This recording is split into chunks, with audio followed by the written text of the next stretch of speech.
Hi, welcome back to The Art of Living. I'm Bob Reed. Our next artist asks, why go to therapy when you can make art? And that's a good question, because for Earline Green, making art is therapy. She does it when she's stressed out from work and school. It's where she can remember the past and dream about the future. She's worked hard to achieve a level of inner peace, and it all started from a simple act of rebellion when she was a teenager. Here's artist and educator Earline Green. My career in art started back when I was making mud cakes on my grandparents' farm.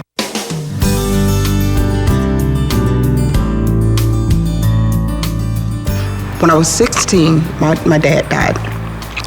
And I was eligible to graduate early, and my mother wouldn't let me. So my act of rebellion was to go back to school and take senior English, PE, and all art classes.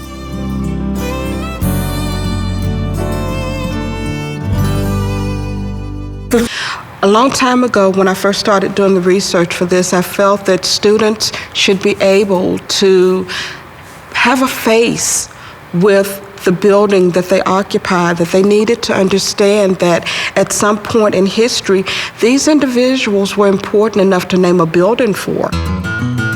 My inspiration actually comes from quilters in my family.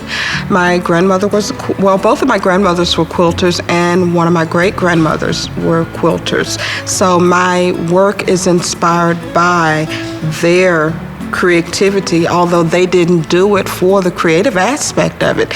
They did it for utilitarian reasons.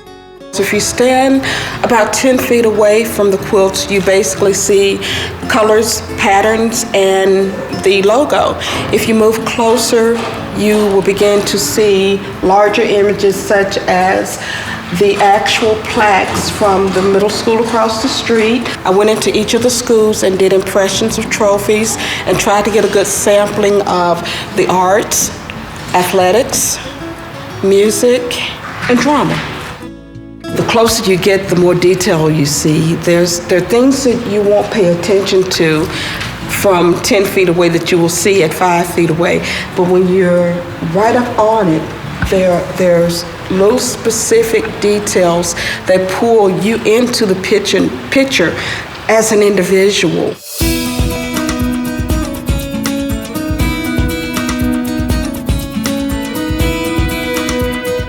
When I work through this process, I think the same way as my grandmother thought as a quilter. I use stoneware to create my forms. I meticulously design the quilt patterns based on information.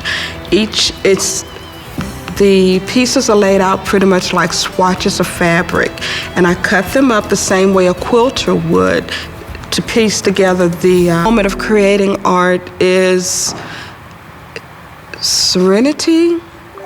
It's a level of peace that I don't think other people understand. You get lost in the thought. It is the ultimate peace. Why do therapy when you can do art? Because there were some issues in my childhood that I worked out through my artwork.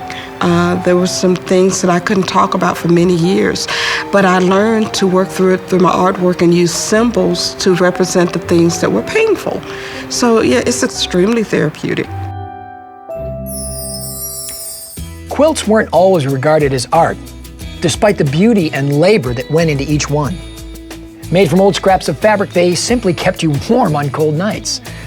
Earline's ceramic quilts don't protect the body, but they do warm the heart. Her quilts not only provide serenity and strength, they continue the legacy of her grandmothers and honor the history of entire communities. But more than that, they sustain Earline's emotional health and help her find new ways to heal old wounds. Stay tuned. The Art of Living will return in a moment.